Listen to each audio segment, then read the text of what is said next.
ada sebuah diskusi Pak yang kita saksikan, begitu memalukan begitu Pak ya. Dalam kondisi era demokrasi seperti sekarang ini ada aksi brutal untuk menghentikan sebuah diskusi. Saya mau tayangkan dulu Pak videonya, peristiwa brutal itu penghentian diskusi di Jakarta Selatan Pak, di Kemang. Ini videonya Pak. Ada pahlawan kesiangan woi.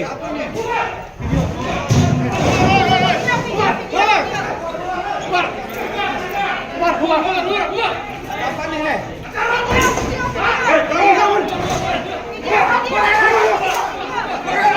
Ambil mereka.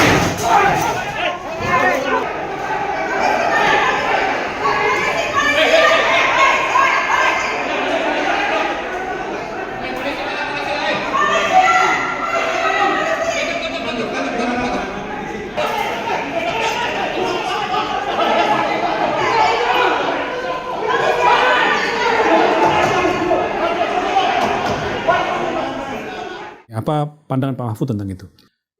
Saya tentu sangat sedih. Ini kemunduran yang luar biasa bagi demokrasi dan menurut saya pasti ada otaknya di belakangnya. Aktor intelektualnya. Pasti ada aktor intelektualnya. Karena orang berdiskusi itu kan hak asasi ya. Iya. Asal tidak kriminal, itu tidak kriminal, resmi di hotel gitu ya.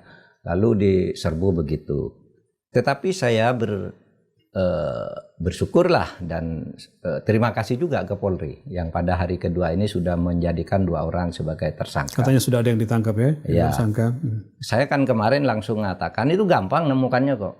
Polri kita tuh punya semua alat untuk menangkap penjahat. Ya. Anda tahu ketika Haris Pratama itu dihajar orang di sebuah gang yang tidak diketahui. Haris Pratama ketua KNPI. Ketua KNPI. Ya. Dihajar orang di sebuah gang yang di situ tidak ada CCTV-nya. Saya telepon ke Kapolda, Pak, masa gitu nggak bisa cari? Waktu masih Menko waktu itu? Iya, waktu Menko. Besoknya ditangkap.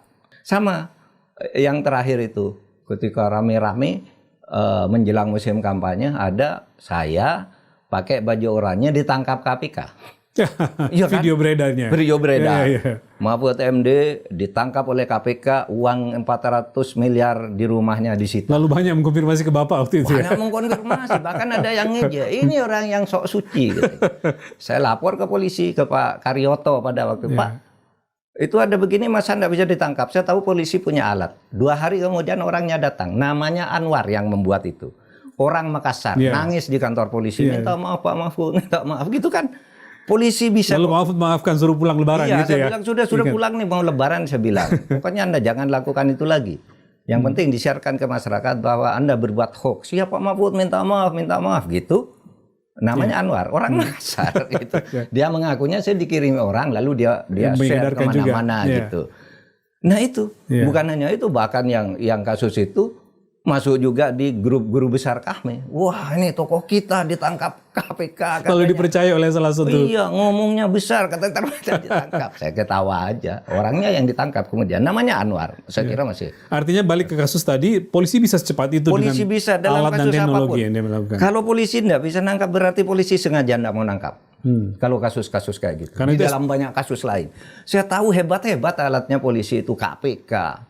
Polisi, kejaksaan, alat sadapnya hebat-hebat. Karena itu tidak semata-mata menangkap pelakunya. Ya, BNN tuh alatnya hebat. Gimana Anda bisa tahu bahwa orang sedang membawa narkoba di tengah laut gitu? Kalau alatnya tidak hebat. Gitu. Di tengah laut didatangi narkoba gitu. Betul. Gimana coba? Alatnya hebat. Jadi aparat kita ini sudah hebat kalau mau. Tinggal mau apa tidak. Tinggal pimpinannya punya komitmen enggak untuk melakukan itu. Kalau kembali ke kasus tadi, aksi brutal premanisme di Jakarta Selatan di Kemang itu artinya harapan Pak Mahfud bukan semata-mata menangkap orangnya karena dengan mudah, tapi juga menangkap aktor intelektualnya. Menangkap aktor intelektualnya dan juga mengantisipasi atau menghindari agar itu tidak sampai terjadi. Ya, caranya ya pertama penangkapan, yang kedua memberitahu bahwa polisi itu tegas bisa melakukan itu. Hal-hal yang baik diinginkan oleh negara dan pemerintahan ini sudah diberikan oleh negara kepada Polri agar dimiliki, dan itu kalau digunakan bagus sekali. Oke, baik. Terima kasih. Cukup Pak Mahfud. Makasih Pak. Terima kasih.